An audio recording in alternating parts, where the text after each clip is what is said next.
اللہ ہی اللہ کیا کرو، دکھ نہ کسی کو دیا کرو، جو دنیا کا مالک ہے نام اسی کا لیا کرو۔ السلام علیکم ورحمۃ اللہ وبرکاتہ۔ وعلیکم السلام۔ دوستو، آج جلگاؤں شہر اور جلگاؤں ضلع کے مہاراشٹر کے خاص طور سے مسلم کھاٹی سماج کے تمام ذمہ داران، یوا، بزرگ، تمام لوگ یہاں پر موجود ہیں۔ اور ایک خوشی کی بات میں آپ کو بتاؤں کہ جس جوان کو آپ دیکھ رہے ہیں اس وقت میری نگاہوں کے سامنے ہے، آپ کی نگاہوں کے سامنے، اس ہمارے نوجوان کا نام ہے ارباز، جو ہمارے مجیب بھائی کا لڑکا ہے۔ خاص طور سے آج اس کا ستکار، سواگت، استقبال اس لیے کیا گیا، حوصلہ افزائی اس لیے کی جا رہی ہے کہ آج اس جوان نے منگنی کے لیے یہ پورا خاندان ورنگاؤ گیا تھا۔ ورنگاؤں میں ہمارے سبحان کھاٹی کی بیٹی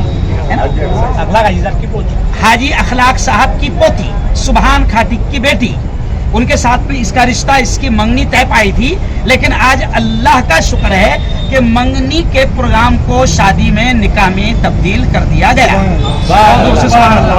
اچھا، یہ اسی لیے استقبال کیا جا رہا ہے کہ آپ اور ہم سب جانتے ہیں کہ آپ کے، ہمارے سب کے آقا حضرت محمد مصطفیٰ صلی اللہ علیہ وسلم نے فرمایا ہے کہ نکاح کو آسان کرو، اتنا آسان کرو کہ زنا بدکاری مشکل ہو جائے۔ آج ہمارے سماج میں، میں راشٹریہ ادھیکش ہونے کے ناطے یہاں پر جلگاؤں ضلع کے ذمہ دار ہیں، یہاں پر قاسم پہلوان ہیں، ہمارے رئیس بھائی ہے، زونل ادھیکش ہے قاسم پہلوان ہے، ناظم پہلوان ہے، اور بھی خلیل بھائی ہے، کہ تمام کے تمام لوگ، سب کے چہروں پر میں چاہوں گا کہ سب کے چہروں پر ایک مرتبہ ویڈیو آپ گھمائیں۔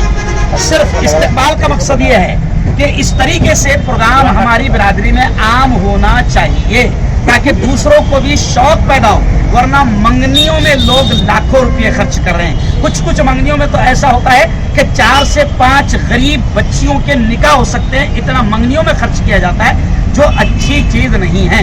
اللہ بھی ناراض ہوتا ہے، اللہ کے نبی بھی ناراض ہوتے ہیں۔ تو آج ہم اس کا حوصلہ اور ستکار اس لیے کر رہے ہیں کہ اس بچے نے، اس کے خاندان کو بھی ہم مبارکباد پیش کرتے ہیں کہ منگنی کے پروگرام کو شادی میں، نکاح میں تبدیل کر دیا۔ میں دعا کے الفاظ کہہ رہا ہوں، سب نے آمین کہہ رہا۔ اے اللہ، ان کے اس رشتے کو بے انتہا قبول فرما۔ اے اللہ، اس جوڑے میں برکتیں نصیب فرما، اور ان کی نسلوں میں دین کے دائی اور دین کے شہدائی پیدا فرما۔